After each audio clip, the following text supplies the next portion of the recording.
ये जर्नी है 22413 मडगांव निज़ामुद्दीन राजधानी, जहाँ खाने के चक्कर में हुआ कलेश और ट्रेन कैसी थी और किसने खींची चेन। भाई फिर चेन खींची थी ट्रेन की। कोई बाहर बैठा था, उसका मोबाइल पे डंडा मारा, मोबाइल ले गए उसका। बताओ यार, राजधानी में भी बंदे बाहर बैठ रहे हैं।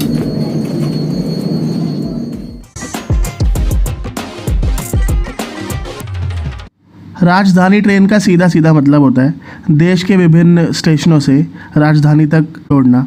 तो ये ट्रेनें सीधा राजधानी तक आती है। और संपर्क क्रांति और इसमें जो भी कंपैरिजन मुझे लगा वो मैं धीरे धीरे बताऊंगा। सीट्स वगैरह में तो कोई ख़ास फ़र्क नहीं था, सर्विस वगैरह बेटर थी, सफाई वगैरह में भी कोई ख़ास फ़र्क नहीं था, खाना वगैरह ठीक था। ये स्टेशन था थिविम और हमारी जर्नी शुरू हुई सुबह के 9 बजे। थिविम स्टेशन सिर्फ 2 ट्रेनें चलती है, उसमें से एक है। इसकी टाइमिंग थी 8:40 पे, 5-10 मिनट ट्रेन लेट हुई।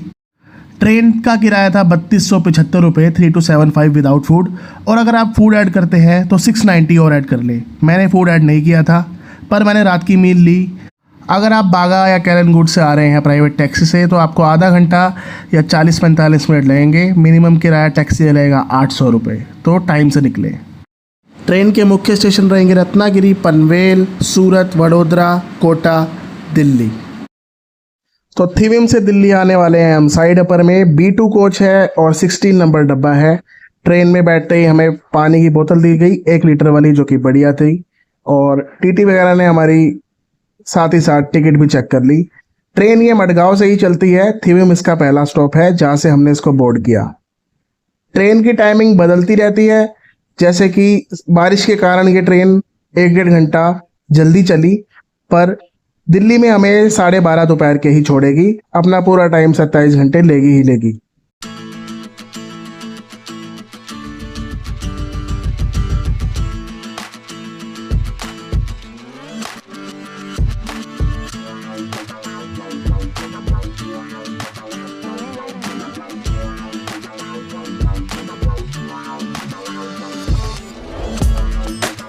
ट्रेन की स्पीड काफ़ी बढ़िया थी, मैक्सिमम 130, एवरेज 90 से 100।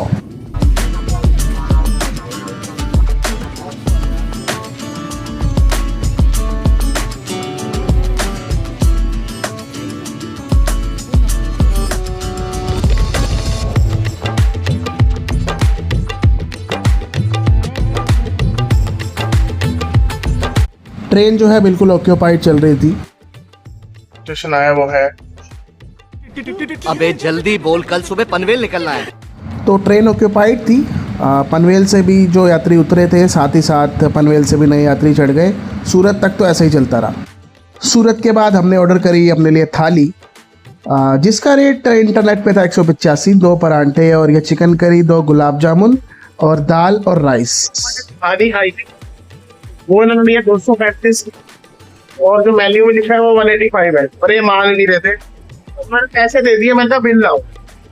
सूरत क्रॉस रोड से वसई रोड से पहले आगे थाली, अभी तक बिल नहीं लाए और इधर उधर भटके जा रहे। देखिए क्या करता है, तो मैं कंप्लेंट डालूँ।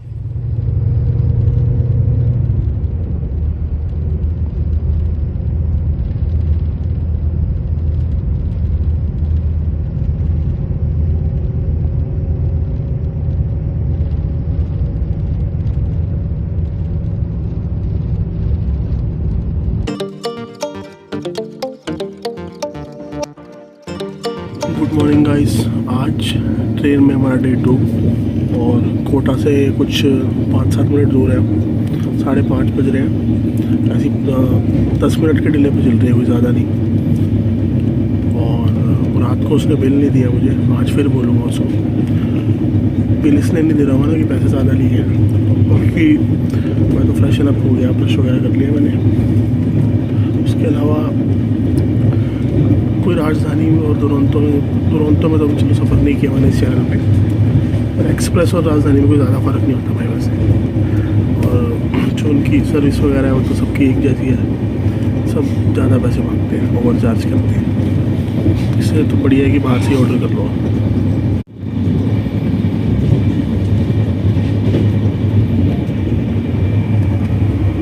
अगेन ट्रेन की स्पीड काफ़ी अच्छी थी। हम लकी थे कि आसपास का क्राउड भी अच्छा था। तो ट्रेन मैक्सिमम 131 को टच कर रही थी और कोटा के बाद सीधा दिल्ली आना था। 5.5 घंटे लगने थे और ये आ गया कोटा जंक्शन। कोटा जंक्शन में रुकी ये ट्रेन काफ़ी देर तक। टाइम ले रही थी क्योंकि इसको पहुंचाना 12:30 ही था।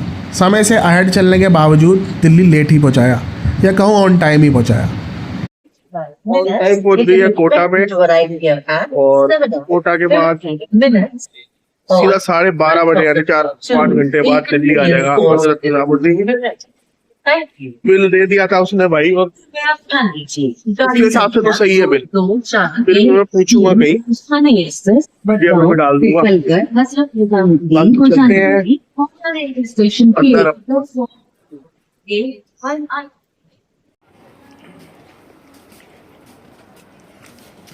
क्लीनिंग वगैरह फिर भी ऑन टाइम है यार, सफाई के मामले में अच्छी है ट्रेन। और बाकी 19-21 तो चलता रहेगा इंडियन रेलवेज़ में। बाकी जो उसने बिल दिया है वो ज़रूर चेक करूँगा मैं एक बार, पता नहीं बाद में कंप्लेंट होती है या नहीं होती, या अभी रेल मदद पे देखता हूँ। नंबर वगैरह तो सारे गिवन होते हैं इसमें, पर क्या ही बोले, दो बिल दो रेट क्यों लिखे होते हैं, ये अलग क्यों बताते हैं, समझ नहीं आता। तो नॉनवेज थाली खाई और एक कपल और था ना भाई, उसने वेज थाली खाई तो उसका रेट भी सेम था। यानी रेट में कुछ तो गड़बड़ है। दोनों का 235 था।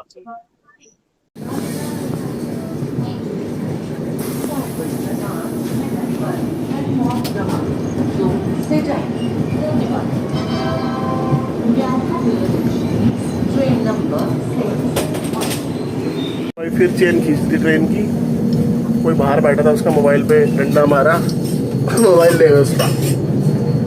बताओ यार, राजधानी में भी बंदे बाहर बैठ रहे हैं। 40 मिनट आगे चल रही थी, अब 40 मिनट पीछे करवा देंगे। फिलहाल चल गई है, मोबाइल तो क्या ही मिलेगा। अंदर बैठो ना भाई, इतनी अच्छी ट्रेन कराई है तो चोर तो चोरी करेगा ही। मोदी जी का देश है,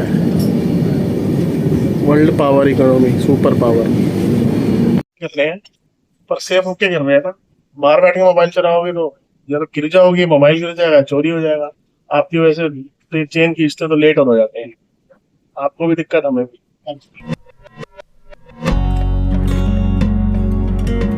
ट्रेन पहुंच गई मथुरा और मथुरा में हमने पी कुल्हड़ वाली चाय, जो कि थी लाजवाब 20 रुपए की।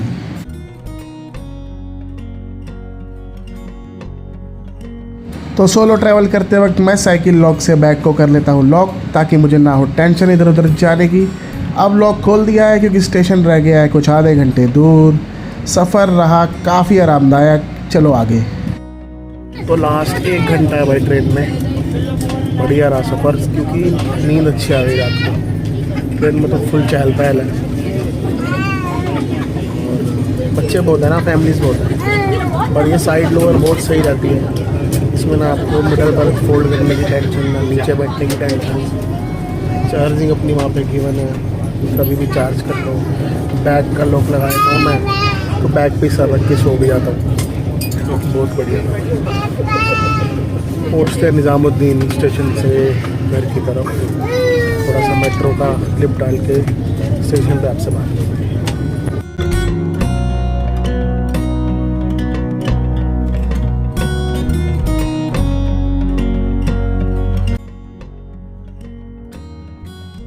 लो जी, ऑन टाइम पहुंच गए हम Hazrat Nizamuddin railway station. Train रही बहुत अच्छी, थोड़ा खाने के चक्कर में हुआ था कलेश, पर बिल दे दिया था। और 12:36 यानी 12:30 से कुछ पहले ही पहुंच गई होगी ये ट्रेन। उसके बाद हम गए मेट्रो की तरफ। मेट्रो यहाँ वॉकिंग डिस्टेंस पे ही है और ये आ गया हज़रत निज़ामुद्दीन का मेट्रो स्टेशन। रही बात खाने की, जो थाली मैंने रात को खाई थी, जिसका PDF में बिल था 185 रुपीज़। तो ऑन ट्रेन तो मैं कुछ नहीं कर पाया क्योंकि उसने मुझे बिल ला के दे दिया। पर मैंने बिल लिया, बिल की फ़ोटो ली, बिल का अमाउंट वगैरह सब कुछ डाला। वृंदावन फूड प्रोडक्ट्स इसकी सर्विस दे रहे थे। घर आने के बाद मैंने रेल मदद पे ग्रीवियंस डाली, जिसका मुझे जवाब भी आया। पहले SMS आया और रेफरेंस नंबर भी आया, जो सिस्टम बहुत अच्छा था, और जवाब में साफ लिखा था कि यही रेट है, यही बताया गया था। पर अगर आप देखेंगे यहाँ लिखा है 185 रुपीज़। पर मेरी कंप्लेंट अब क्लोज़ हो चुकी है। अब किसने क्या किया, क्या नहीं किया, क्या कह सकते हैं, आप बताओ। आपका क्या कहना है इनकी सर्विस, इनके रेट्स के बारे में? मैंने तो कंप्लेंट डाली भाई, अब कंप्लेंट क्लोज़ हो गई है। सो थीविम से चले थे हम 8:40 पर। थीविम के स्टेशन पे बनाए हमने ऐसे ऐसे दोस्त, और जर्नी बहुत अच्छी रही। ट्रेन का खाना भी अच्छा था, ट्रेन की स्पीड भी अच्छी थी, और साइड अपर लोअर बेस्ट थी। तो आप गोवा से दिल्ली आ रहे हैं, ये ट्रेन अच्छी रहेगी, खासकर जब आप नॉर्थ गोवा में रुके हैं और नॉर्थ गोवा से ही वापस जाना चाहते हैं, क्योंकि नॉर्थ गोवा से मडगांव फिर आपको 30-60 किलोमीटर पड़ेगा। उससे बढ़िया है आप थीविम से ही ये वाली ट्रेन कराए और दिल्ली आए। खाना रह गया था फुल बारिश में, पूल में भी आ गया हूँ बीच के बाद। कल जाना है तो मैंने कहा इससे पहले पूल का भी आनंद लिया जाए। डाइव वाइव नहीं आती भाई मेरे को, मैं तो बस ऐसे ही बैठा हुआ भी अंदर जाता हूँ। चलो भाई पूल में कितना गहरा है देखते हैं। और कुछ भी नहीं है। अब बात कर लेते हैं गोवा ट्रिप पे आए हुए खर्चे की। तो ऐसे रहा हमारा एक्सपेंस। तो आने जाने की ट्रेन रही हमारी टोटल 4105 रुपये की, और टोटल रहा यहाँ में 5 दिन। तो हॉस्टल के लगे मेरे 1865 रुपये, जिसमें साउथ गोवा वाला हॉस्टल भी इंक्लूडेड है। स्कूटी रेंटल रहा टोटल 3 डेज़ का, जिसमें मैं साउथ गोवा भी घूम के आया, 1050, और ऊपर से डला पेट्रोल 600 रुपये का, 400 दिन पहले और दूसरे दिन 200 रुपये। तो 600 रुपये रहा स्कूटी का पेट्रोल और 1050 अलग से। तो ये टोटल हुआ 7665, यानी 7665 रुपीज़ 5 दिन गोवा में विद स्कूटी। रही बात खाने की, तो खाना पीना तो आप अपने हिसाब से करते ही हैं। तो 2-3 हज़ार आप खाने के लिए भी लगाओगे और 800 रुपये की टैक्सी लगाओगे, तो मेरा टोटल बनेगा 10 के अंदर ही, या 10 या 11, इससे ज़्यादा नहीं बनेगा। तो आप भी बजट सोलो ट्रिप करना चाहते हैं तो मुझे लगता है वीडियो आपके काफ़ी काम आएगी। और टोटल एक्सपेंस मैं स्क्रीन पर लिख रहा हूँ। ये गोवा ट्रिप की लास्ट वीडियो थी। आई होप आपको hostel, south Goa, north Goa, travelling, खाना पीना सब कुछ पसंद आया होगा। और अगर आप सोच रहे हैं कि मानसून में गोवा जाना चाहिए, तो हाँ, जून में तो बिल्कुल रिकमेंडेड है। बाकी मौसम देख के जाएं, और फैमिली के साथ भी जा सकते हैं, अकेले भी जा सकते हैं। ट्रेन का सफ़र कैसा रहा आपने देखा। अगर फ़्लाइट्स बहुत महंगी है तो ट्रेन भी कोई कम नहीं है, आराम से ट्रेन में भी सफ़र कर सकते हैं। धन्यवाद दोस्तों। ट्रैवल मॉन्क देखते रहें।